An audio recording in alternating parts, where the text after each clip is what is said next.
Folks, I know what you're thinking. You're surprised to see that we were able to get Harold Hutchinson, the Hutch Touch himself, on an episode of BTDS.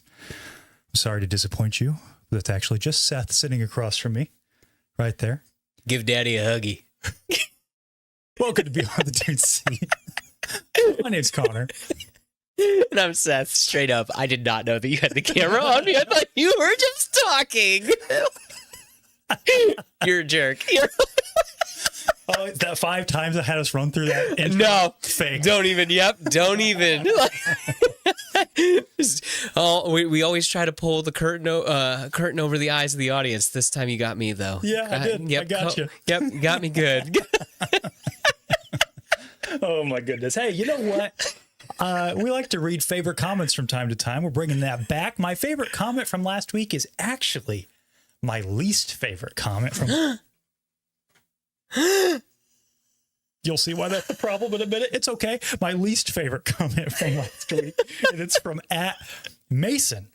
I love watching you guys, and I am so happy that the Dark Magician was taken out of the case. Drove me nuts having him in there. Used to be sitting right there behind Seth. What's up with that? Dark Magician catching shade? Like a couple strays from the chat there from Mason. Well, you know what, Mason? He lost his stand. That was the problem that just happened. You know what, Mason? Look, just for you. Center frame. Look at that. Center frame. Ready to hit something with the dark magic attack and, send something to the Shadow Realm. Send you to the Shadow Realm, Mason. Thanks for the comment, though. I appreciate it. My favorite comment was from Agamato 5354. Sorry, I wanted to say 5345. No, it is 5354. And they said, Lord of the Rings themes and non-Williams Star Wars themes videos would slap. I agree. Maybe those will be top 10 someday. That sounds fun. It does sound fun. Yes. It does sound fun. And real quick, already from Matthew Green, $4.99. Thank you so much. It's been 2 weeks. And I've been jonesing. Now that you can give me my weekly BTDS hit. I know, guys, last week was that bad snowstorm, and we just didn't want to endanger. It was like Hoth outside. It was pretty bad. More like it was like double Hoth outside. So, yeah. They always say that, like, this is going to be it. It's going to be Snowmageddon. It actually was pretty bad out there. It was. I bet the Tauntaun would have froze at the first marker. It would have. Yes. Yeah. So I appreciate you being patient. But we dropped music top 10 last week. We did. So, hey. Yes. Yes. More like Colts. Yes. Right? Exactly. More like Colts.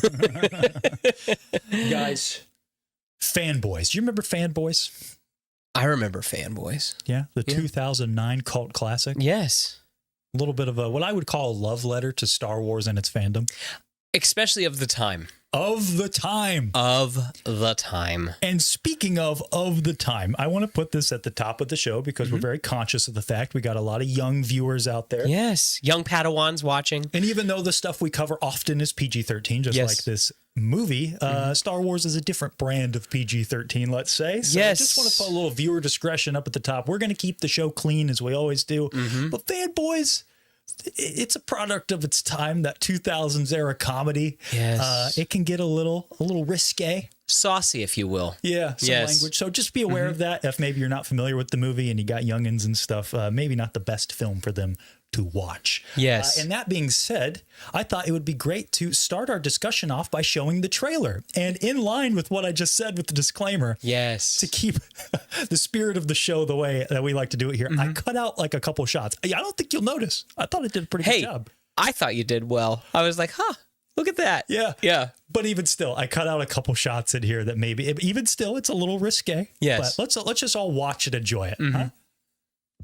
These are the most secure buildings on Earth. The White House, the Pentagon, the Kremlin, and George Lucas's It's so good. It started as the ultimate heist. Linus laid the whole thing out in 5th grade. What's your game plan? We storm the ranch or we die trying. This is a suicide mission. It will Come on, I mean, that's just you, man. I don't know what to tell Stop you. it. Like, that's If I'm Hutch, you're Windows. Like, there's no, like, that's it. Like, it's.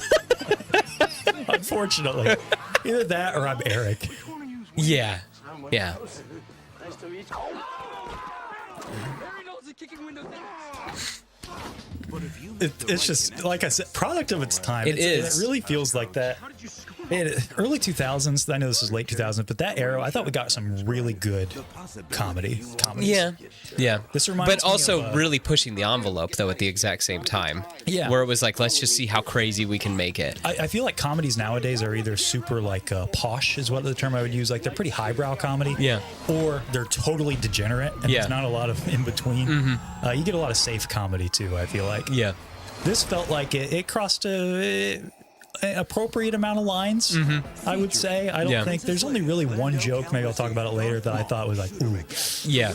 that's not good. But No. that's the stuff, it's like, yeah, it doesn't get too bad. Yeah. This is hilarious, this like cameos section. Because all those people are in the movie. Yes. Quick, into the garbage chute. I have a bad feeling about this. You guys don't think that we are in George Lucas's trash room? The walls are not going to close in on us. It's so good, man. It's so good. There you go. Yes. Right? So that's Fanboys. It gives you a little taste about what this movie was. I see we have another $4.99 from Nerdy Seb. Thank you so much. Hey guys, just wanted to say thank you for your content. Been enjoying all of it. It helped me during the long drives to school. Love your tier list. Well, thank you so much. Thank you. We appreciate Yes. you. Happy to be here. And thanks for hanging out and enjoying the dumb lists and all of our stupid opinions. Yes. And hopefully you have some fun with your own lists. Yes. 'Cause that's always fun. Oh, Kinda yeah, like- definitely. Tell us why we're wrong. Yeah, that's great. That's what we love to hear. Some people take that a little far. It's but, you know. true. Bringing the dark magician You know into what? things.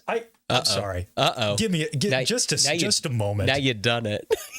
As a brief aside, we released our top 10 music list last week. I fully thought, I even say it at the top of the video, that it was going to be our most uncontroversial list because everybody could agree. Yes. Right? Yeah. No, we got the amount of hate comments, I think.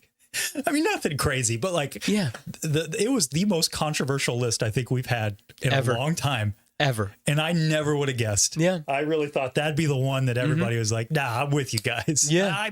My list might be slightly different, but Nah. all those are great. It was just always like, where was this? Yeah. Come on. You guys are insane. Like, Exactly. What an objectively stupid list. Yeah. One of these days, I'm going to tackle that topic because that's one of my biggest pet peeves. Objectively bad. Yeah. Ugh. Anyway, Fanboys. What about it? We like to do on old BTDS. Steven's in here, so I'm really watching, my acronym. Yeah. 1 minute review, Seth. Yeah. Hit me. 1 minute review of Fanboys. Yeah. Okay. So, first at the top, yes, this is a product of its time, but at the same time, guys, if I'm going to be real, this is one of my feel-good movies. And it's not because of like the movie itself. I think it's just the memories that this movie like invokes. Like this reminds me of that era. I was a little kid when Phantom Menace came out, but this reminds me of the era of after the prequels where there were no more Star Wars movies. But my friends and I still surrounded around that Star Wars campfire, if you will, and playing Star Wars miniatures at the game store. And this even also really reminds me of the build up to Force Awakens. Yeah. Even. So I feel like what a love letter to the time and to the fandom at the time, because let's be honest, the fandom has changed a lot since then. The world has changed a lot since then. Yeah. So yeah, I mean, at the end of the day, it is pretty rough around the edges, but I love this movie. Yeah. So there you go. Without spoiling too much, that's my thoughts. Okay. Yeah. Myself, I echo quite a bit of that. I watched this movie years and years ago, around when it came out. Yeah. I've always thought it was a really fun premise. In the theater?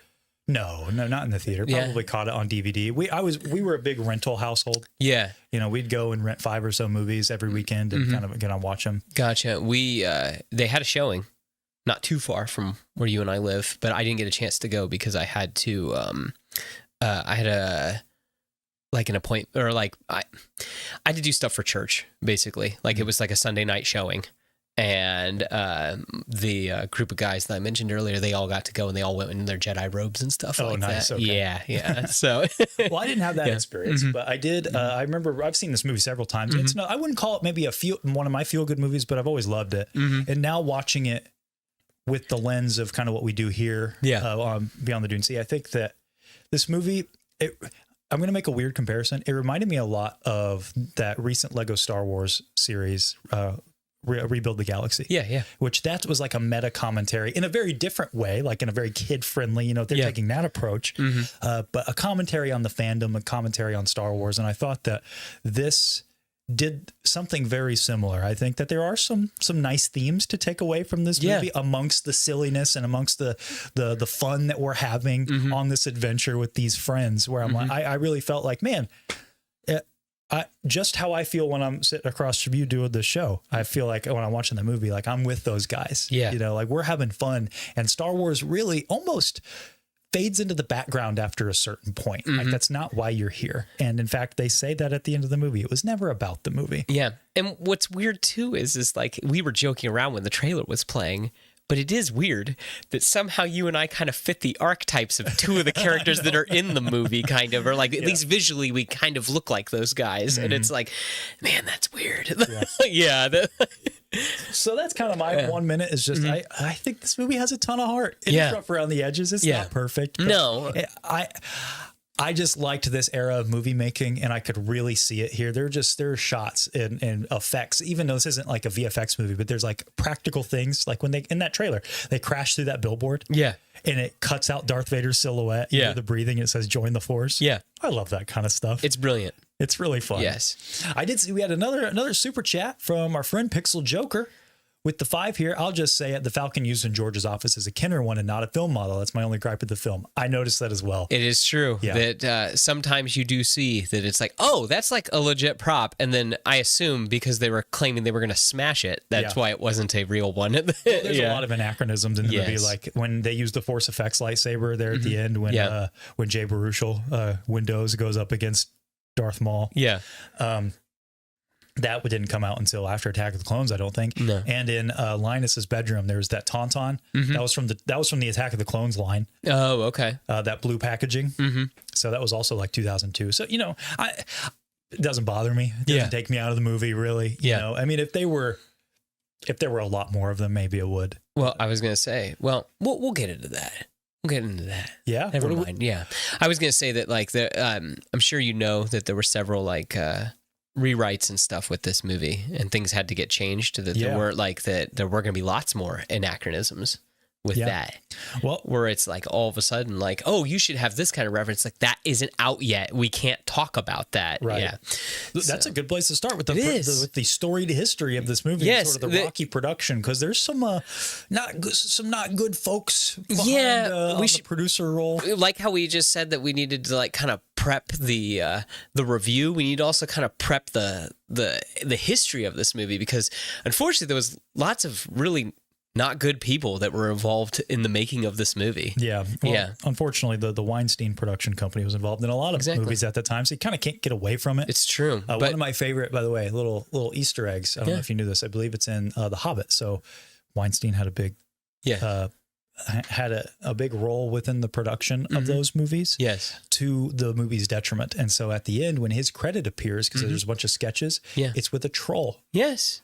So that kind of looks like him, right? And that was Peter Jackson's kind of way to kind of get back at him, and the only way that he could. I always thought that Gothmog in Return of the King kind of looked like him. Yeah. Yeah. I could see that. Yeah. Yeah. Yeah. So anyway, we bring him up because he dang near ruined this movie. Yes, he did. Yeah. So guys, bear with me. I'm going to kind of talk you guys through the the troubled history of getting this movie made. So this movie started out with if I say Ernest Cline, do you know who that is? No, I don't. Ready Player One. Okay. Yeah. Yes. He actually wrote this movie originally that had an idea about it, and then even filmed a couple scenes with him and his buddies, and then 10 years later it got picked up and Adam F. Goldberg of The Goldbergs. I don't know if you've ever watched that show. Oh, never? Really? I've not watched a ton of TV. Okay, all right. shows. Show ran for 10 years. Anyway, Is it a sitcom? yeah. That's why I haven't seen it. But about the 80s, though. No, A kid in the okay. 80s. And guess what? He wants to grow up to make movies. That's what it's about you, Konnor. Not my medium. It's, It's not my thing. I'm sorry. it's about you. Anyway, and then Dan Polnick also helped write it. But so anyway, movie, they find a director, Kyle Newman. All right. He makes the movie. Okay. Mm-hmm. Shows it at Star Wars Celebration. Okay. Europe. Apparently, 4-minute standing ovation. Okay. Okay. Then they show it in New Jersey. It gets like an 85%, like the audience, that they're just like 85% of the audience was Sure. like, oh, we like it. Mr. Weinstein didn't think that was a good enough number, though. He was like, we need to get, that's just Star Wars fans. We need to get more people. Right. Well, you wanted it to appeal to a much wider audience. Yep. And so then he went behind the director's back and filmed a bunch of reshoots with other like years after principal photography. yeah, like the movie was done. Yeah, He it went, was- yeah, yeah. he got them back, then did it with other directors behind the director's Yes. back. Yes, changed it. Okay. Then this is where I think the fans, like, this is pretty cool. They like, there was like MySpace pages and stuff like that to be like, Now, hey, that's a change name I've not Fanboys heard back. in a long time. Now, that's a name I haven't heard in a long time. So anyway, there's like huge campaigns. They're calling him Darth Weinstein, like on the streets and stuff like that. And finally, he caves. And he goes, fine, you have 36 hours to fix this movie. And if you sleep, that's on you. So he had to work off the bad cut Yeah. and get it kind of back to where it was. Now, as I And so, understand, the main thing he removed was the cancer storyline. Yes. Which is, I mean, it's the core. It is. It's the emotional It's the core heart of the movie. Yes, it's the heart of it. And he thought that, he was like, no, that's not funny. Yeah. That we need to just make it more about that they basically got drunk and decided they went On this to go like to, raunchy comedy. yes, to go to Yeah. George Lucas's house. Yeah. Which, if you've not seen the movie, so I guess we'll give a brief kind of plot synopsis here. The film surrounds these five Yes. friends, Yes. who one of them has cancer Yes. and is not going to make it to the premiere of The Phantom Menace. These Yes. guys are super fans. It's been a dark time, Yes. as they put in the opening crawl. Takes place in 1998. There is, I was going to say, Linus has about 4 months to live. Yes. And he's not going to make it to the premiere of Star Wars Episode 1. And they've had this plan since they were kids to make a cross-country road trip, break into Skywalker Ranch, and pillage the editing room. Yeah. And so they finally decide to do it because they're gonna let their friend watch this movie before he goes. Yes. And it's goofy, it's silly, but that core is really important. And there's some really great moments, especially at the end of the movie. Yes. Where it's our opportunity to touch base, because there's a moment in the middle of the movie where Linus has to go to the hospital. Yep. That's a very important touchstone, to kind of remind us that, hey, this is a big deal. And you also get some silly moments, when they're out with the chief, is all I'll say. Yes. You get some moments there. But then at the end, when we kind of wrap up the storyline, the movie doesn't do something that I think a lot of modern movies do, where it's like, nah, he's going to make it. No, it doesn't pull any punches. No, he doesn't make it. And at a film-making standpoint, that transition's insane. When he closes his eyes and then he opens them up and it's Eric now. Yeah, that morph cut. Yes, that's tough. that is really, really good. Anyway, just as a filmmaker. No, I yeah, agree. yeah. There's some actually some really good Yeah. shots. It's not the best movie in the world, but No. there are a lot of just really heartfelt. Like, there's a lot of soul in this movie. Just Yeah. as a person who makes stuff like this, in a weird way, it feels like something that we would make, and it feels attainable. Yeah. Like, give us some money for travel and some props. Stop that. I think we could do it. Yeah. For real. I Yeah. mean, it's like, because it's that grounded. And Yeah. I'm not saying that to elevate us, but rather to say that, like, it's super grounded. It's an obtainable kind of movie. And Yes. that's why I feel like if you watch this as a Star Wars fan, you will see yourself in one of those characters. Yes. You're here and be like, yeah, absolutely. I fit Windows. I fit Hutch. Maybe. Yes. I fit Eric. You know, it does a really great job. At talking about what we try to talk about all the time, like Star Wars being the campfire we all gather around for fellowship. And you can pick anything really to be that campfire. Maybe you like Lord of the Rings. Maybe you like Marvel. Maybe you like DC. Maybe you like maybe you're a film nerd and like old 20s and 30s movies, you know, black and white stuff, or, you know, maybe you like comic books. Maybe you like whatever you like. This movie is less, yes, it's about Star Wars, but the emotional core of it is like, this is what these people bonded over, and that's what matters to them. We say often that, yeah, Star Wars is important, but it's really about the friends you make along the way. And that's kind of like the heart of this movie. Yeah, it's the whole point. Yes. Right. It's all about their fellowship together. Yes. And it is interesting too, like to see, like look through that lens, because the world is so different now. Yeah. Like this is... Yeah, the internet existed, but not like how it exists now. Right. Yeah. This is a discussion maybe one day I'd like to go deeper in, but it's one of my fears with AI, for example, is that strip away for a moment all the other ethical concerns that AI has. But like you're saying with these folks in this movie, they have this communal thing. They're waiting for the premiere of The Phantom Menace. Yeah. And that's huge. And yes, we still have that. But it's slipping away. Like going to the theater and having these communal things. And like, we might get to a point within the next 5 years that like your favorite movie might be something that you generated yourself and no one else has ever seen. Yeah. And it's like, I guess from a selfish perspective, that's cool. You got to see all your, you know, all your moments. dreams come true. Yeah. Yeah. But who are you going to talk about it with? Maybe you show your closest friend. Maybe you show a group of friends. But that's it. It's the only community that you have. And it is something that it's almost sad in a way. While watching this movie, it's like I feel nostalgic for something that isn't gone yet, but I feel is slipping away. Yeah. But earlier I did talk about, did you feel like kind of like Force Awakens, like the build up to Force Awakens a little bit with this movie? Yeah, sure. It felt very similar. Yeah. Where it's like, oh man, we're anticipating this. Oh man, there may never be anything like this ever again. Yeah. Yeah. I think you could easily swap this movie with the hype for Force Awakens. You could do do something similar. Yeah. Yeah. So I'm excited to kind of get to the nitty gritty here, talk about some of the silliness, but also some of the more, like the heart of this movie. I do want to check in with you guys first though, because I see you guys are kind of, going crazy in here. Yes. From Jake. What's up, guys? Just got back from Austria. Just saw 3 different cathedrals that are over 1,000 years old. Breathtaking, to say the least. That is awesome. Wow. Here we are. We watched Fanboys. Which ones? Any notable? Any ones that like any famous ones that we would know? I think I've been to the Vatican, so I guess that's like the famous one. But Notre Dame. Not ever been to Notre Dame. Yeah. But I mean, yeah. I've been to they call it the Basilica in Mexico City. Oh, really? Okay. Yes, it's like next to the Vatican, second most important. Yeah. Yeah. There's the I've been to the Church of the Holy Sepulchre as well. Yeah. It's another I think it's called the Basilica. That might be Town Square. I'm sorry. I'm gonna just I went to that the cathedrals are cool. Yes, I was about to say I may have messed that up. I apologize if I did. That's awesome. But Lady of Guadalupe, that's what it's for. I've seen that image. Gotcha. Anyway, very cool. Neat church. Anyway. Well, Jake, so glad you're back. That you made it back safe. And, yes. Very, very cool. The transition was air fried pizza rolls. Absolutely. It's a fact. It's was really somebody weird. asking about that? I just saw we were explaining the pizza rolls in here. Shout out to Sacred Architecture. Hey, you know what? Always got to shout out Sacred Architecture. Favorite quote from this movie. I got a couple, but they're not safe for work. They're really funny in this movie.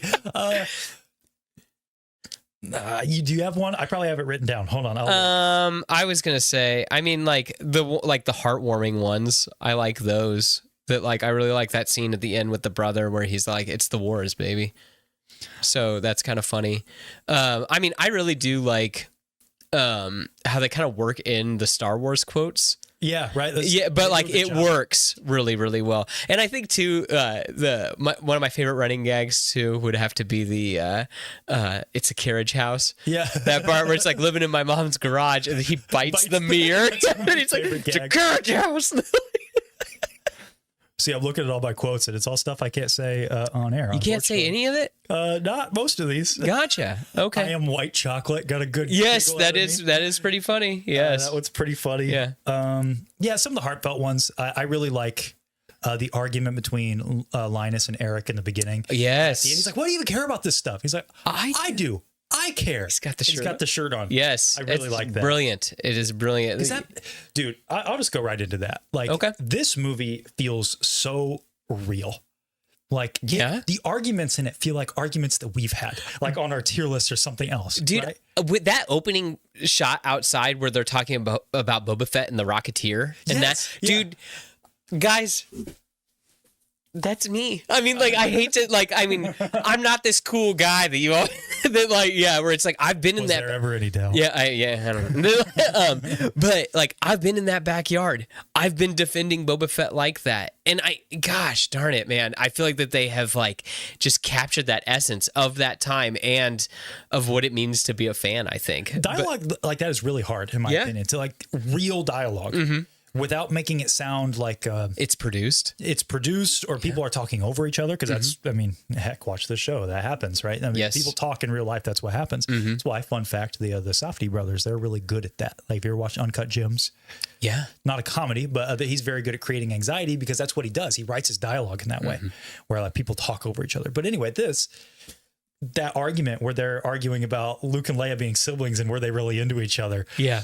it gets so heated and so serious. I'm like, this is just that Troopers tier list. Yeah. Where we're like getting at each other's necks about like, this stupid thing. Yeah. You know, and it feels so real. Yeah. I absolutely love that about this movie because it does a great job balancing those things that feel very real and then the outlandish things like I see people bringing up Konnor, you know, Yes. Seth Rogen's character. Yes. One of his one many of his- characters. yeah, one of his- He plays 3 people in that movie. 3, who's the third? Yes. So he plays the Admiral. He plays Roach. Right. And then he also plays that guy that that's at the door with the scruffy nerve herder. He's like, badges. Does he play that Yep, guy? he's that guy too. Yeah. How about that? That's Yeah. awesome. So I couldn't get over that watching this again. That how it really felt like just us yelling or like conversations I have with my friends. Yeah.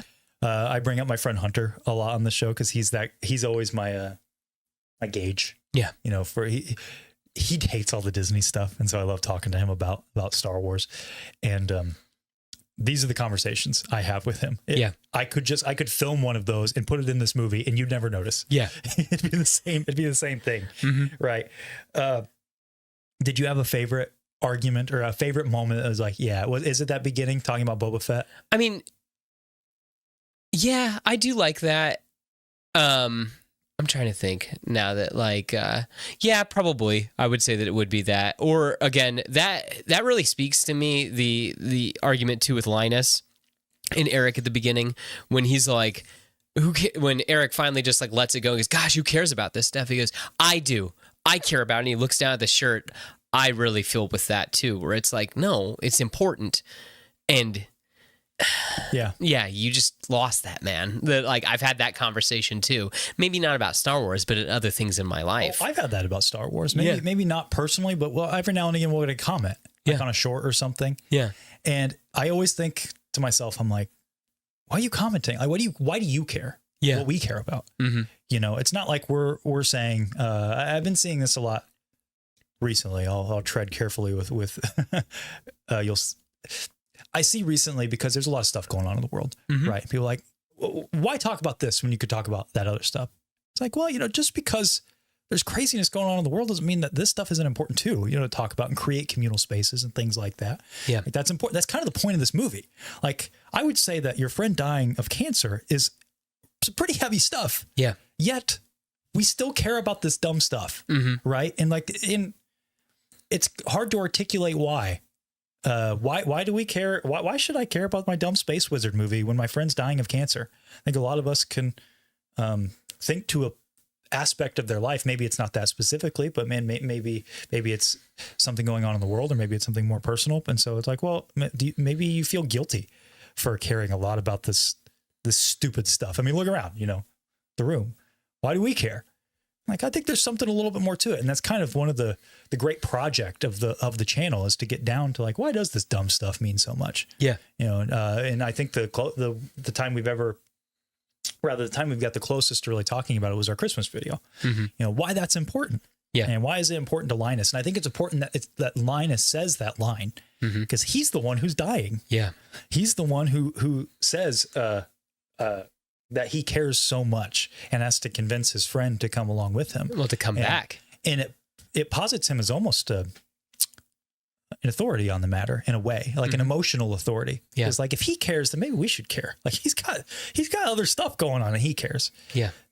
Maybe we should find out why he cares. Yeah. And it takes a little bit of convincing to get him to go on the trip too. Yeah. Yeah. I did see, and I want to bring up, I've seen a miniature Ronnie out of the corner of my eye here a couple times. Got the feeling the stream is going to get a bit emotional. I had a friend I used to watch everything with. We even watched Fanboys. She passed away 11 years ago now. Thankfully, she got to see TFA. So this movie, very very personal to you.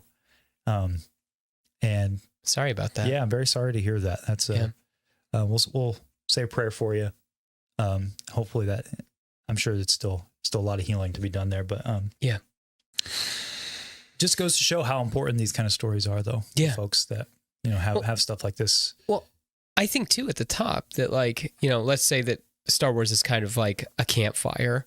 I think that that's another thing, that like Star Wars is important in that way. We need these campfires as people. We need reasons to gather.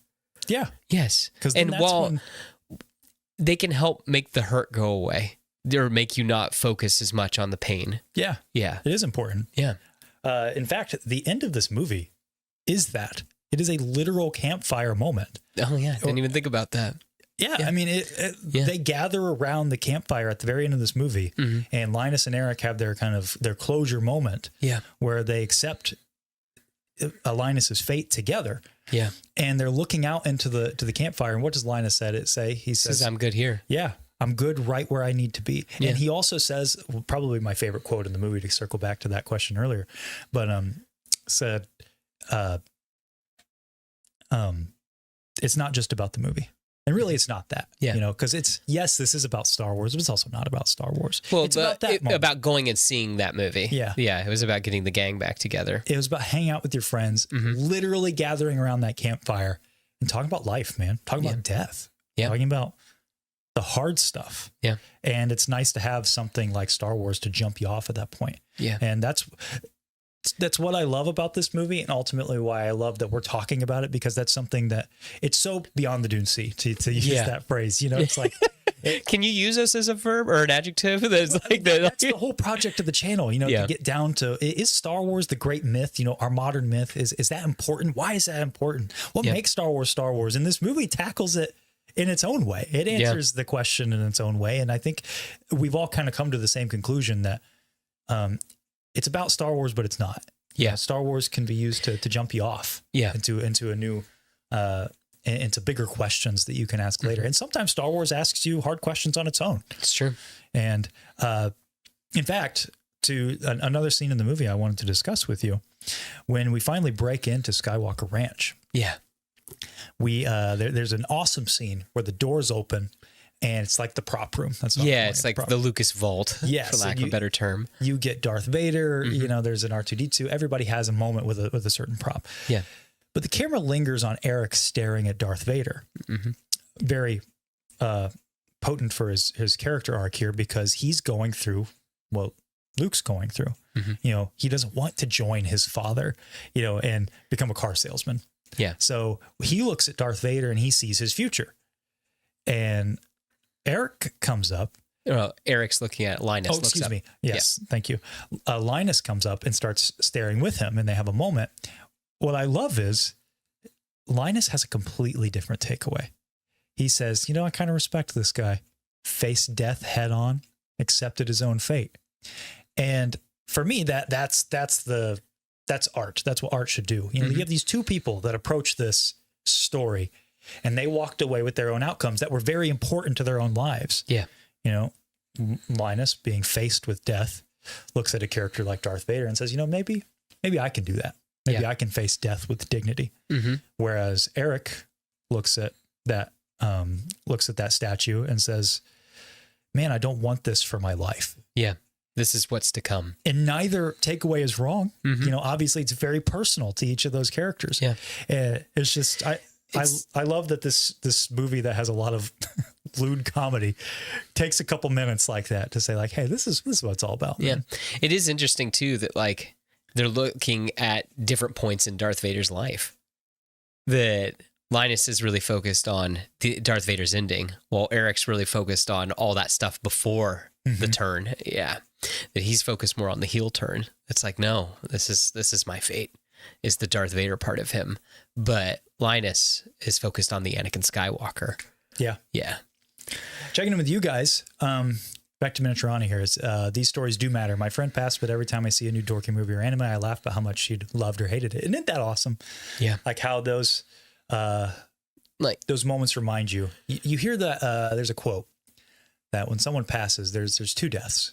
There's when they pass and when their name is spoken for the last time.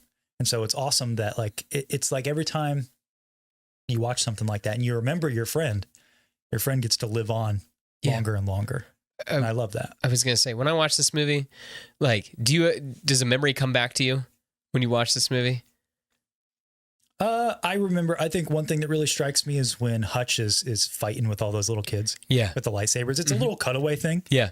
I'm like, yeah, man, I did that all the time. Yeah. That's so much fun. It reminds me of sitting in the theater waiting for Force Awakens. We'd been there since noon. Movie didn't start until 6:30, and someone goes, "I'm hungry," and we had a pizza delivered to us in the movie theater. Oh, because yeah, that like we could not. I mean, we couldn't leave. We had our seats, and this is before now we're in the future. You could like pick your seat way ahead of time. You couldn't do that then. Yeah. So yeah, that like we went and got a pizza and then brought it back and had people save our seats for us. Yeah. So it's just that kind of stuff. One other thing that the movie reminds me of, I remember I had a little well-known fact. I worked at a board game store for a long time. And after Force Awakens, I had people convinced that Han Solo didn't actually fly the Falcon. Oh, yeah. Because of how the seating is that I'm like, because I was like, no, Chewbacca actually flies the Falcon. And people were like, how could you say that? I go, no, but look at all the movies, though. Chewbacca's consistently there and the Falcon's getting flown. They're like, it doesn't matter who else is in it. You really think that, like, you really think that Leia knows how to fly the Falcon? That, like, I think Han's just a face. And they're like, well, what about Lando?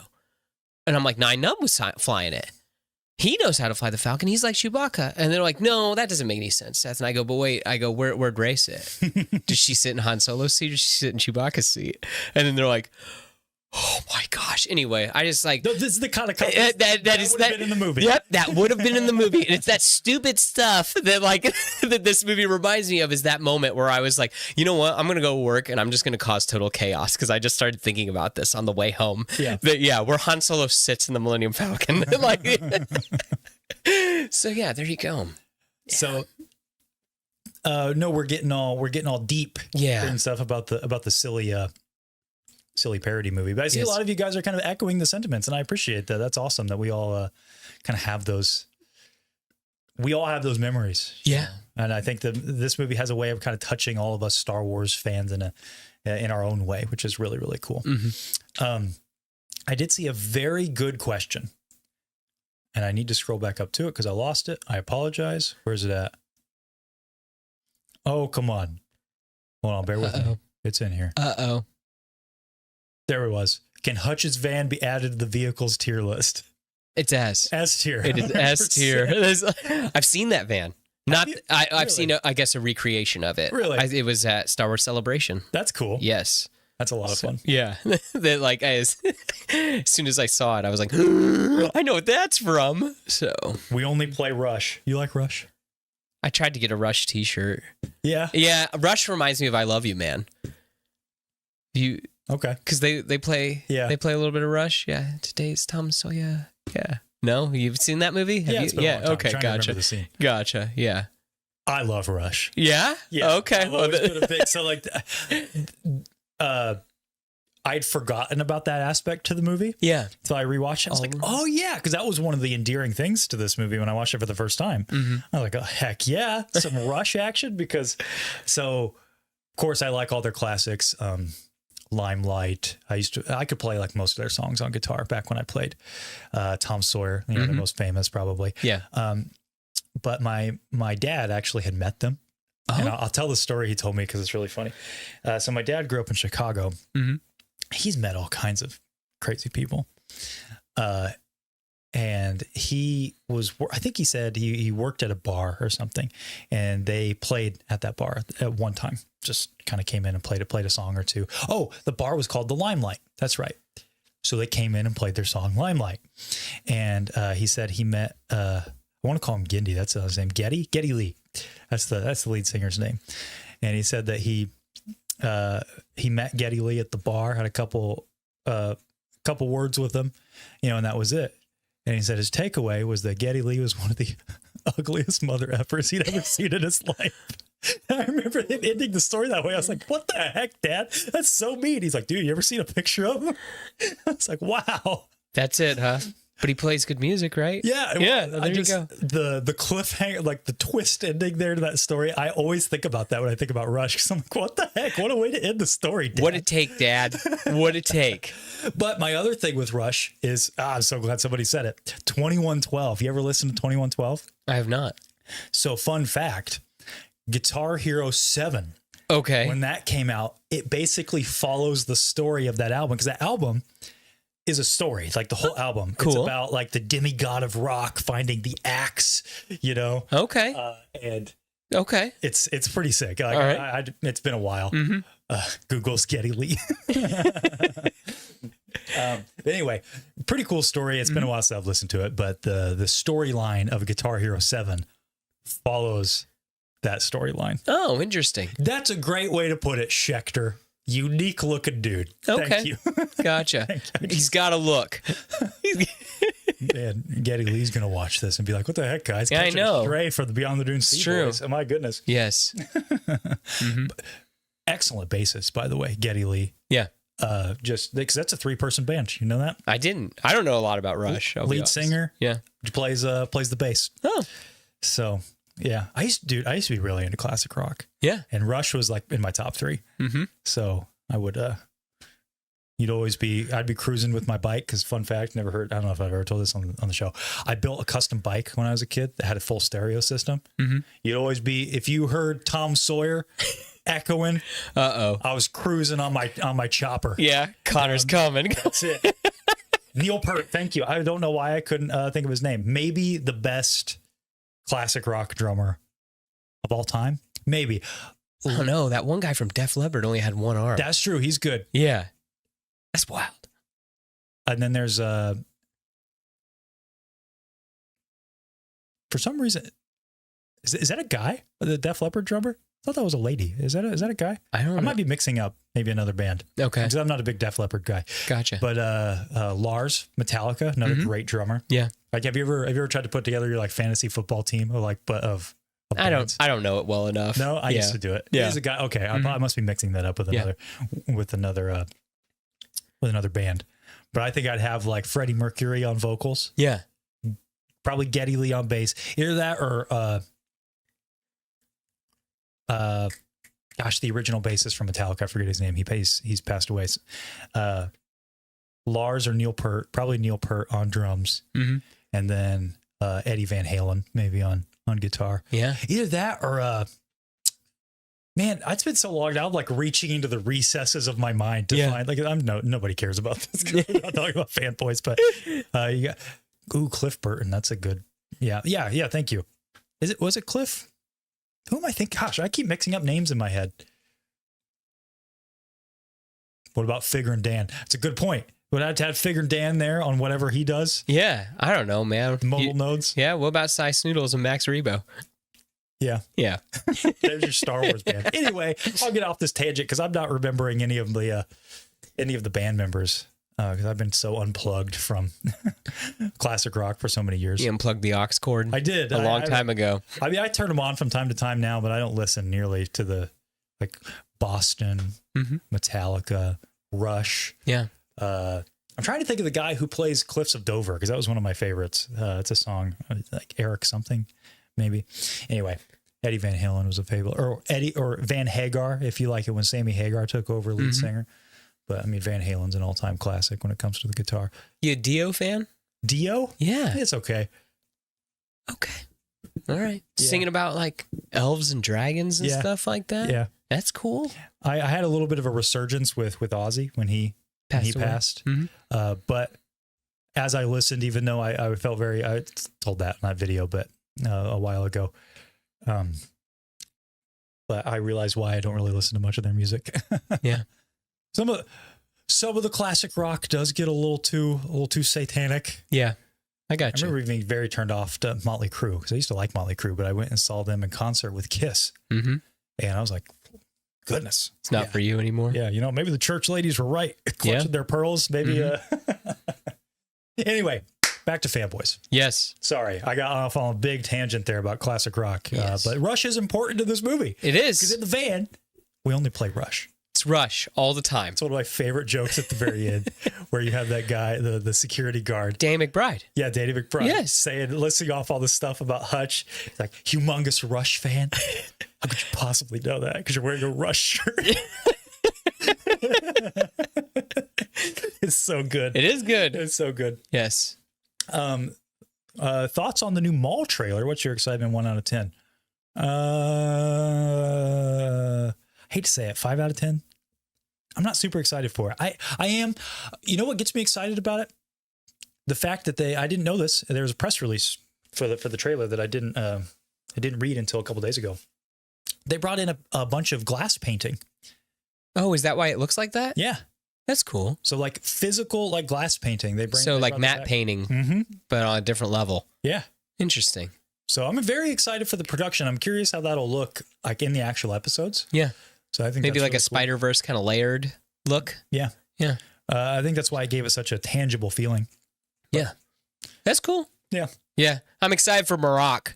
Yeah. Yep. There you go. I'm just not sold on the premise yet. That's all. Mhm. I will absolutely give it a chance. We'll cover it on the show, and they could absolutely buy me in, but I'm not just sold right off the bat. I got the trailer is okay, but it doesn't really show you much. Mm-hmm. Yeah. But at the same time, the Star Wars animated team, they've always Mm-hmm. they always knock it out of the park with exception, but rare exception. True. Yeah. Real quick. Yeah. Surprised you listen to Metallica, the anti-Christian. Yeah, I know. Like a lot of those, and that's why I don't listen to them. You were in your as much. youth. Yeah. That's the other thing too. I never paid much attention to that kind of stuff. Because not every band's like that. I know that that's kind of the catch-all. You hear that like rock music's from the devil, and not all. And there is some that gets a little too close to that. Yeah. Explicitly so. But I'd never really exposed myself to like the, and maybe I should have. I don't know that kind of meaning behind a lot of those songs. Yeah. If I ever caught it, then I definitely would make note. Like I said, with Motley Crue, I used to be really into Motley Crue. I just liked their sound, and that was a lot of it. I just liked their sound, But after going to that concert, and like it was pretty intense imagery, I'm like, yeah, you know what? This isn't good. This isn't good for my heart. I need to cut this out of my life. But there's still some on occasion I'll listen to. Like I said, not many. Some AC/DC. Dude, there's this video I always see. It's the title of the video is like how AC/DC found their lead singer. It's like, guys, like who should be our lead singer? I don't know, guys. It could be any one of us. It gets me every time. I think that's so funny. That's the guy. That's the guy. That's the guy. I think part of the reason, you know what? Here, I'll answer that question a little better, Matthew Green. So we did something interesting at my church when I was in high school. So I was on the worship team. I played guitar, and we did something every year called Motorcycle Sunday, because we had a lot of bikers at our church, a lot of them, and it was one of our highest volume days out of the year. Like there weren't enough seats at our church. Basically what happened, we'd have kind of a motorcycle themed service that we would decorate the sanctuary, and they would call it shop talk would be the sermon that our pastor would do. And because our pastor was a biker as well. And after the service, all the bikers in the church would kind of go on a ride and they'd go eat lunch somewhere and then they'd come back. Well, part of the service is we would take classic rock songs and have new lyrics to them. And so I remember we did Thunderstruck. I'm trying to remember. Gosh, I couldn't tell you what the lyrics were changed to, but we did that. We did Guns N' Roses. We did it's the only two I remember. I think I have a DVD of that still somewhere of that service, the last one we did, but we did it every year. And I think that's part of the reason I always liked classic rock is because we'd have fun with it at church. We would kind of, they would say we'd reclaim it, you know, we would take it because a lot of the folks would be familiar with that. So it was a great outreach event for the church too. We'd bring them in and, we'd have kind of a community outreach. People would come in, they'd get a kick out of the music. They're like, oh, you know, they're playing these rock songs. I remember we did More Than a Feeling by Boston. Again, can't tell you what we changed the lyrics to. I'd have no idea. But the other guitarists and I, we both did the solo together. And that was a big moment for me. So I was like, yeah, it's pretty cool. Seth's tired of the music talk. We got to move on. I mean, I don't have a whole lot to say with it. Yeah. Yeah.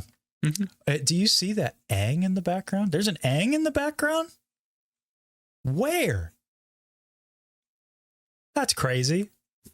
Wonder why they're on the set. That's weird. That's so odd. That's so odd. What an interesting catch. Yeah. Fanboy Seth. Yeah, what about it? I want to see if you noticed something. So we were just talking about that before we got on this musical tangent. Yeah. The scene in the prop room. Yeah. Now, each character having kind of an interaction with a prop. Yeah. Did you notice that each one of these characters is a mirror to the original trilogy cast? With what they do? Yeah. You have Eric, the Luke Skywalker. He's afraid of becoming his father. He's trying to leave, you know, the moisture evaporator, you know, the car salesman life behind and go off on this new adventure. Hutch. Yeah. Well, self-explanatory. Yeah. It's Han Solo. Yes. Windows. Yes. The droids. Yes. Easily. Willow Spellbook. Yeah. You have Zoe, Princess Leia. Yes. And then Linus is our Obi-Wan Kenobi because he's our emotional center and he passes away during the film. Yes. Interesting. I had not caught that. See, this is the thing I warned you about prior to the show. I was like, I wonder if you knew this. That's it. That's really interesting. More going on in this movie than what we think. If it wasn't, if you don't think it's intentional, I think it's made intentional by that scene in the prop room because every one of those characters kind of gravitates towards something. Well, Zoe goes to R2. Yep. Help me, Obi-Wan Kenobi. You're my only hope. Eric stares at Darth Vader. Yeah. Hutch goes and grabs the DL-44. Yes. Off of Han Solo's belt. And then I forget what Linus does. Well, Linus isn't he just with I don't know. I don't remember. I think that doesn't he stop and look at a thermal detonator though, or something like that. But then he comes back over to Vader. Yes, exactly. And, Obi-Wan once thought as you did. Oh, well, maybe Linus did too, huh? Yeah. Just a nice little detail, I think. There's not a Chewbacca, unfortunately. No. No. Can't have the casket too big. No. Yes. No, then it would get too crazy. It would be. I love all the little sound effects that they use in the movie. Did you notice that? Well, I was going to say, you know how they got all those sound effects? This is a little behind the scenes thing. And here's another not good person, but Kevin Spacey actually made that happen. Really? On the set of Superman Returns. Got George Lucas to visit the set, pitched him Fanboys. Then George was like, I like it. You can use all the sound effects and stuff like that. Got his blessing. That's cool. Yeah. I wondered like how George Lucas sits with this movie. Yeah. Apparently he was fine with it. Yeah. So, yeah. Very fun. Yes. Hey, Albo has a great question for us. Who's your favorite cameo in this movie? Well, here, let's name a couple of those cameos. Okay. Hit me. Give me a sec. I had to write them all down. Just kind of crazy. So, Christopher McDonald, that's Shooter McGavin from Happy Gilmore. Billy D. Williams, Danny Trejo, Seth Rogen, Carrie Fisher, Jason Mewes, Kevin Smith, Jimmy King, Danny McBride, Ray Park, Craig Robinson, Joe Lou Torrego, Will Forte, and William Shatner. So who's your favorite? Who's my favorite? I don't... Let's see. I'm trying to think about the scenes that they're all in. I mean, I like the Seth Rogen. I like that he's playing 3 different people, and I think it's done pretty stinking well when he has to fight himself. Yeah. Yeah, but of the short stuff, How about the Star Wars cameos? yeah. Oh, I think that like.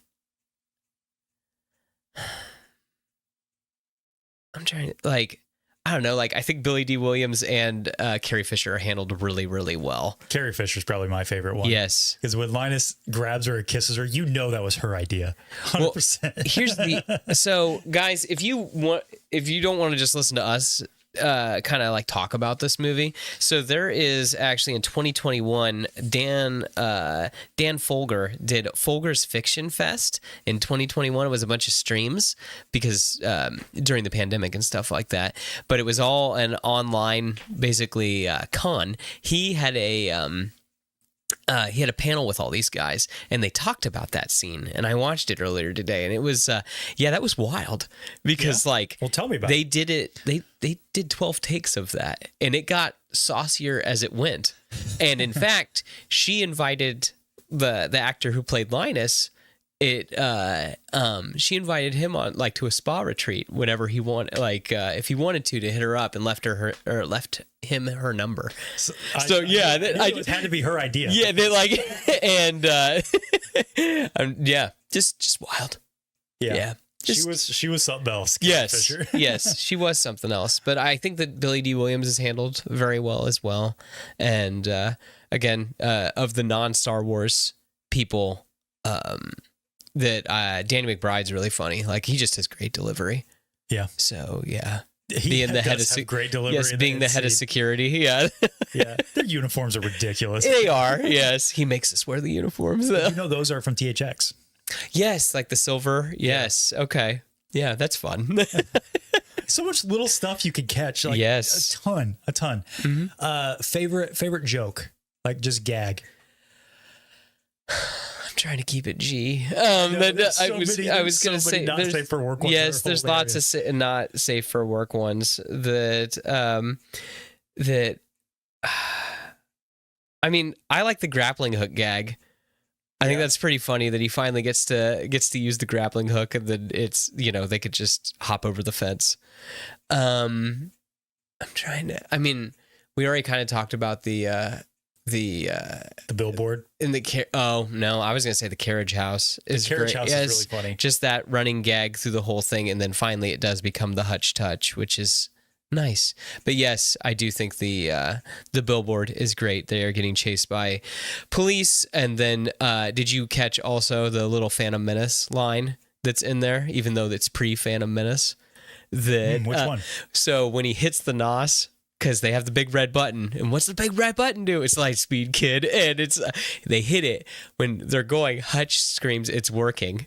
Oh, it's working, okay. Yeah. As they're like flying, and as they're flying down it. Here's something random too. I like that. That Zoe says when George Lucas is on the phone, you can hear her. She goes, "I can hear his beard." That I just. Yeah. So yeah. Good stuff. I really like the Trekkie feuds because I remember that when I was younger. It's not really a thing now. Well, that's I was thinking about that on the way over here, and I think there is not that for lack of a better term, that like tribalism anymore because of the fandoms have been beat down so much because of added content to it. Yeah. But yes, and another thing I do love about the movie is the other references. Like during that fight, when Hutch gets pushed, he goes, "Snick, snick, come on, bub." That's a Wolverine reference because of the time. You only had the original Star Wars movies, and that was it. So they knew about other things. The Windows grabs the lightsaber. There can be only one. It's a Highlander reference. Right. Yeah. The Thundercats earlier yes, in the movie. Exactly. Yeah. That it's cool that there's other references to other fandoms that are in there. These guys and gal live and breathe this stuff. That is an insane comment, Reese's, but I think that's really funny. Okay. I was just about to say that. Dual Kate's brought up, like, I like how the opening crawl says "sent from my iPhone" because that reference lasted better than I thought, right? Mm-hmm. And also, that's a bit of an anachronism. Maybe it's suggesting that the story is being told way later. I think so. Because You know what's crazier about that? This movie was supposed to come out in 2007, meaning it was done in 2007, but the iPhone didn't come out until 2007, so that had to be a late edition. It probably was. Yeah, kind of because interesting. 2008, I think, was the first iPhone, wasn't it? 2007 was the first. Oh, okay, gotcha. Yeah. But this movie got pushed back because of all those production woes until finally it came out in 2009. And that's probably why there's not a giant fanfare around this movie, is because I don't think it didn't do very well. Didn't do very well. But I was going to say that it lasted longer in theaters because people were going and seeing it, and word of mouth. That originally it was going to be on like 200 screens. It was like on like 15 or something like that. I don't remember, like not very many, because again, the whole, Darth Weinstein and everything. Yeah. Yes. Do you guys at home, do you have a favorite gag from the movie? I'd love to hear it. Because try and keep it clean though. Yeah, keep it. Yes, that's because there's several that I like. I want to talk about. There's several that I want to talk about, but I'm like, nah, I probably shouldn't. Just watch the movie and pick your favorite one. Yes. Yes. With the Trekkie thing, I think you bring up a good point. That it's like I think we are just as tribalistic now, but within our own fandom. Oh no, I was gonna say we just eat each other now. Yes, and that's all it is. In all we don't even fandoms. care. I was gonna say we don't even care about what's going on in Star Trek, because that house is on fire too. So. Right. Yeah. Like I think about like Lord of the Rings fans. They kind of have the same deal going on with Rings of Power. It's because things just keep getting added to it. Yeah. And more and people don't like the new stuff. For lack of a better term, too many chefs in the kitchen. So it's like people just keep adding to it. So, back then you might have had Trekkies was our derogatory term. What do we say now? Grifter, shill? Well, yeah. Well, I mean, I was going to say, he even says that it's like, we're not Trekkies anymore. Trekker is the proper term. Right. Yeah. Good. I think if you made that movie today, that's what you'd have to do. You'd have to have the OT fans versus, the shills, the Disney Star Wars fans. They talked about a sequel, what would have happened, or what they would do in that in that live stream that Dan Folger put on, and they talked about Windows being, no matter what, he liked it because it was Star Wars, and everybody else not liking it as much because it's not like the other stuff. See what I mean when I say it's very beyond the... Is that not crazy? Yes, because or rather, we're fanboys coded. Yeah, exactly. That it's kind of crazy. So they were going to go try and stop the production of episode 3. They were going to try and talk to George Lucas. Interesting. Yes. So they would have gone back there, not to the Disney era. But... No, that's what it would be about. Interesting. Is like that they would be trying to get to Australia or New Zealand, wherever they filmed, because they filmed the prequels there. That they did production somewhere there. Okay. But Windows won't get on a plane, so they have to take a boat, and it turns out it's a Star Trek convention on the boat. I see. Yeah, so it's just hilarity ensues. So good times. Yeah. Oh, dude, that beef with Eric's brother is really good in the beginning, and I like how that's resolved. Yes. At the end. Yes, it's the wars. Thing. Yeah. Yes. Like, come on, I gotta be here. Mm-hmm. Again, felt very real, because I think at the beginning he kind of comes off as a Biff. Yeah. Oh, like that typical bully. Yeah. But it just felt like so real. It's true. And then also the line at the end where, like, as he's walking off or whatever, he's like, we should have killed him when we had the chance. It's like, that's a Star Wars line, but it's like, man, I've said that. Or I've used a Star Wars line where it's like, the only appropriate response is a Star Wars line for the situation that you're in. For prequel memes. Yes, it's literally. Like, there you go. Yeah. You just talked in quotes. Mm-hmm. Yes. Oh man, I see. The Stadlers says, I really want to travel to Star Wars Celebration for the 50th anniversary the same way they traveled, in a painted Star Wars van with Star Wars theme all the way there. A little bit of Rush though. A little bit of Rush. Can we add some Rush in there? A little bit of Tom Sawyer. Mm-hmm. Some Limelight. Some 2112. Let us know. We got to bring that in. Yes. You guys want to make me go find some old playlists with Rush? There you find go. All my old songs I like to listen to. One of the other, I would say, big themes in this movie is shortly after the hospital scene with Carrie Fisher. You have they kind of pull off to the side. Zoe's now brought into the mix, and Linus is looking off, into the canyon because he's been told to go home. Mm-hmm.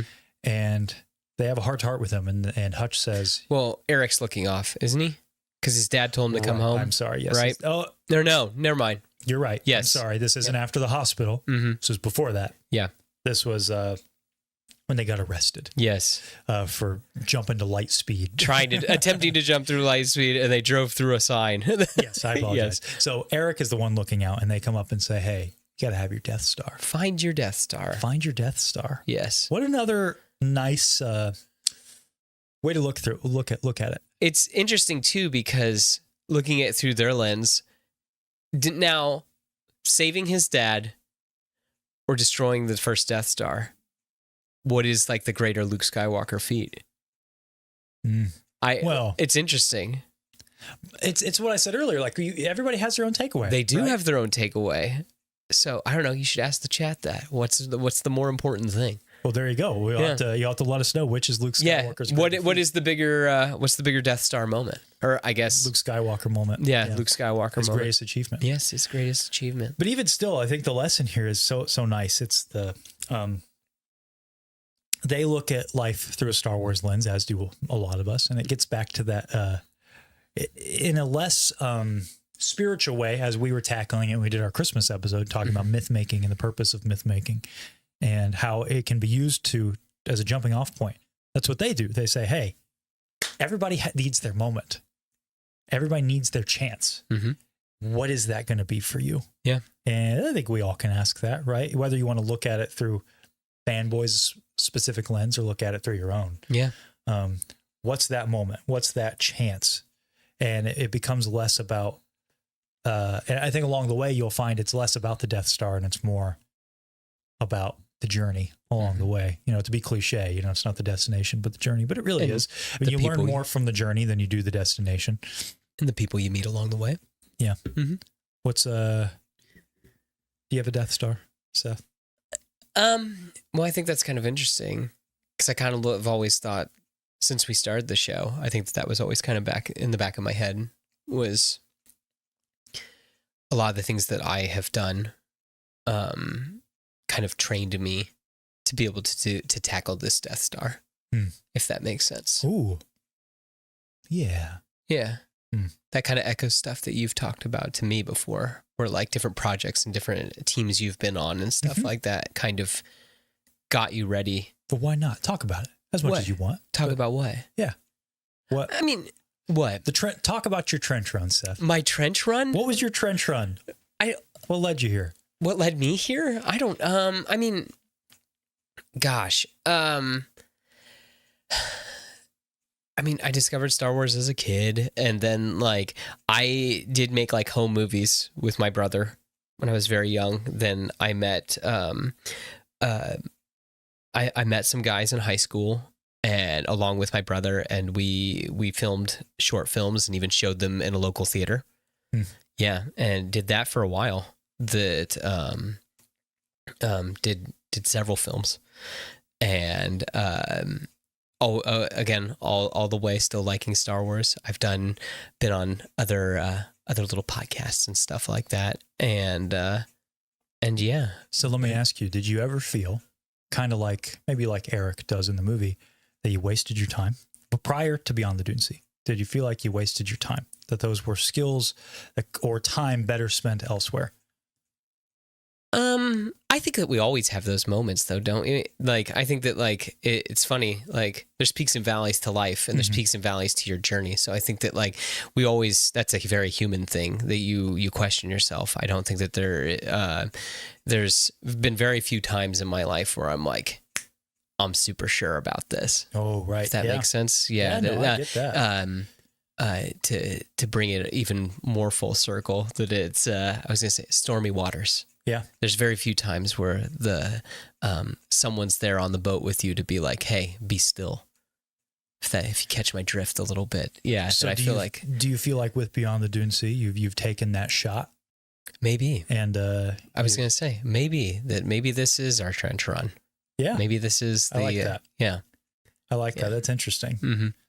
The reason why I asked you about if you felt your time was best spent elsewhere is like I very much see Eric like this, myself in Eric, and because he, being a car salesman and stuff, that's not, probably not everybody's dream. Maybe it is. Maybe it's your dream out there, but it definitely wasn't Eric's. And I know several points but prior to BeyondtheDuneSea that like I'm like, I wasted my time with all this keeping my Silliness. head in the clouds. So very much like Eric, like with the comic books. I'm like, I'm out here I made movies throughout all this time. I should have been doing internships.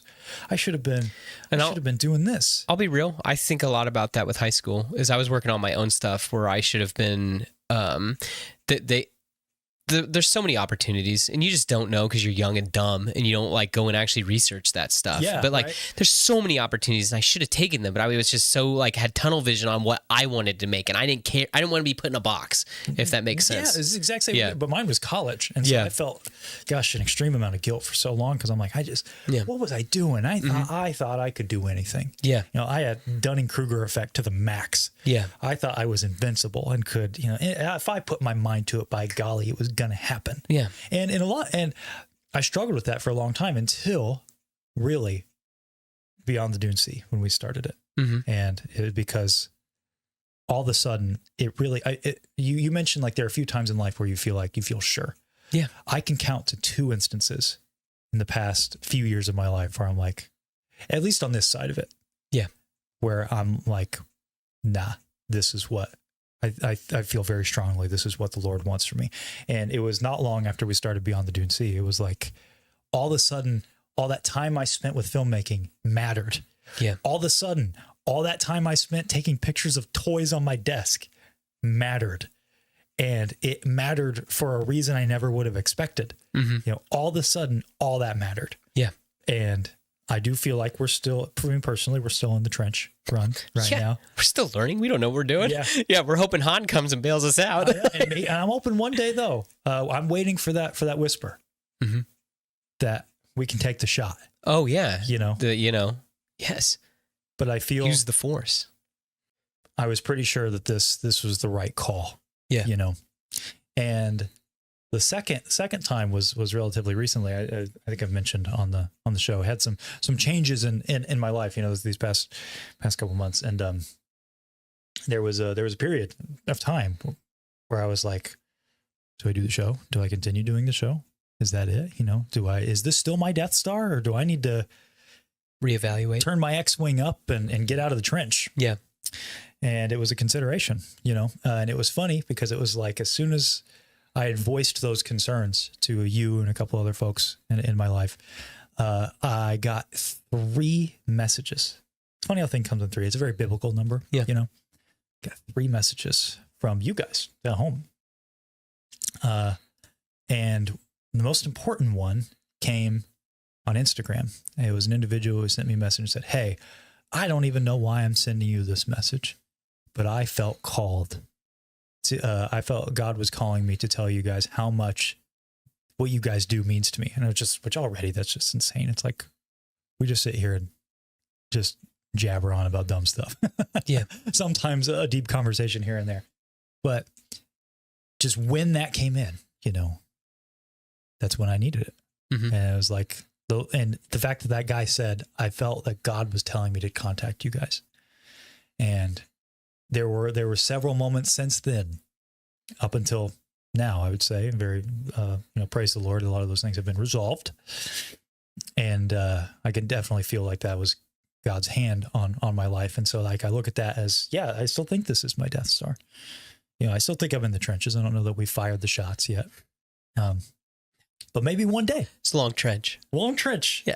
It's a long trench. But maybe one day. Yeah. And maybe that day can come sooner rather than later. And I think that's really cool. Yeah. So, see, we got a 10 from Squirtle Master Kenobi. Ooh. $10. Thank you so much, dude. Hi, guys. I'm new. I saw your top 10 Star Wars songs video. I'm not sure if you knew this, but in the intro to Rey's theme, the notes are the same melody as Palpatine's theme. I'd heard this. Yeah. There's some little mixing going on there. Yeah. Man, I was going to say that John Williams. John He knows Williams. what's up. There was a video that came out, gosh, way back during the Force Awakens era. It was a theory video that said that Rey was a Palpatine. Mm-hmm. And Looking at the musical cues. yeah, and that was one of the things that was discussed. So that theory was out there. You know, Yes. it wasn't as well traveled as some of the other ones, but that theory was out there. Yeah. Thank you so much for that. I appreciate the 10. Thank you for popping in, and Yes. glad you enjoyed the music video. That was so much fun. I had such a great time with that. Mhm. Well, I hate that cut off so close to the end because we're kind of at the end of the conversation. We are a little bit. I was going to say, make sure that there is nothing else to really to Talk about discuss. Fanboys. Yeah, I was going to say that, like, again, yeah, I was going to say I guess we go back over, like, just the fact that, like, it is, it's not just a movie. It's about the people in your life, just like anything is about the people you meet along the way. It's about that journey. Yeah. And, you know, maybe you should embrace your fate while you're trying to find your Death Star. Yeah. Don't run away from your destiny. So here's our call to action for you guys, maybe in the comments below or maybe in Discord or something. Who do you most identify with in this movie? And what is your Death Star if you want to share? Yeah. Those are two fun things to think about. Like, which one of the main cast do you identify with? And maybe on a fun one, how's the movie rank? Let's do it Beyond the Dune Sea style. Where on the tier list does it go? What do you think?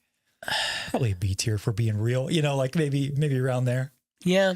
I could give it low A. Yeah, you can give it low A. I could give it low A. I don't think I could give it S. I mean, it is in my top 10 like feel good movies. Yeah. Yeah, but I mean, I mean, you can tell what this movie has been stitched back together. Yeah. Yeah, I was going to say that there was more from other scenes and stuff like that. So maybe one day we'll get the director's cut. That'd be nice. That would be pretty cool. I would love to see the version of this movie that was shown at Celebration. Yeah, and in 2007, the original director's cut. Yes, that would be really, really interesting to see. Yeah. Yeah. Hey, I see from Matthew Green at $4.99. Thank you so much. My Death Star is dealing every day with emotional control for unmedicated ADHD and mentally trying to keep myself in control of my reactions. Yeah, man, like that's as good a Death Star as any. I was about to say, keep fighting the good fight. You keep going down that trench. Yeah, master. Yes. There's a line in God of War Ragnarok that I like. Master Valhalla, master thyself. Valhalla is just a series of challenges, you know, and everybody has their Valhalla. They're in that context, series of challenges, and you can master yourself through those things. There's always a really good, I think, good way to master thyself is to die to yourself, as the good Lord says, and that could be a great starting point to get you on the right path. Yeah. So this is a fun movie. It's fun to talk about it. There's a lot of wild, a lot of wild and wacky stuff that happens. I was gonna say wild and wacky characters. A lot of wild and wacky stuff happening in this movie. Yeah. I mean, yeah. Again, wish I could talk a little bit more about some of the certain things, but yeah. Hey, shout out, man. Shirani just posted the question thread up on Discord. So go over there and check that out if you want. But we have a Discord? Yeah, I know. You should pop in sometime. My goodness. Oh. Although I've not been any better recently. Goodness, I've been so busy. I have unfortunately not added to. I had a little review of Skyward Sword in there if anybody cares, because I finished that this last weekend. Huh. So the Zelda game. That's your speed. Yeah, Zelda game. Yeah. That's your speed. Jump over to the video game tab on the Discord. It's always a fun time over there. But guys, it's been fun. Been a great time reviewing Fanboys, a little blast from the past. But you know, I think we should keep trekking on that blast from the past. I think we should be covering some Star Wars Insider. Real quick, hey, I didn't leave because I saw we got a super chat. Yeah. You gotta bring it up. No, I was gonna say you. Wait, I took the chat. I took the chat down. No. Bring it back. Don't you worry. Konnor. There it is. What are you doing? Your attitude should be the same as that of Christ Jesus, Philippians 2:5. This helps me battle my Death Star every day. What a great message. A fire word for the audience there at home. Star Wars Insider next week. Hey, you're not going to say anything about this? What? Sorry. I don't. Read it one more time. Your attitude should be the same as that of Christ Jesus, Philippians 2:5. This helps me battle my Death Star every day. Well, yes. I do think that you do need to go through life. You should walk in his shadow. That's what I try to do. I don't know about you. Yeah. Yes. Okay, now you can bumper us. Yeah, sorry. Again, he just got like cut off. We're all a post-credit scene, Albo. Right? No, is that Albo? I can't. Is that him? Yes, that's Albo. Yeah, I was gonna say. Sorry, we're all out of sorts because apparently, like, we can't show a movie in the background on a screen or something like that. But yeah. Anyway, I love this. You love what? Christ will return. But yeah, we're going to talk about some Star Wars Insider. So yeah. See you next Sunday. Star Wars Insider. I'm not going to play the outro music again. Why? Do it again. You have to hum it. Just let it groove. You want me to do Just it? let it groove. It's All right, cool. fine. You ready? There It's it is. cool. Let's Here, groove. you can cut to me. Star Wars Insider. Thanks y'all for being here. We'll see you next week.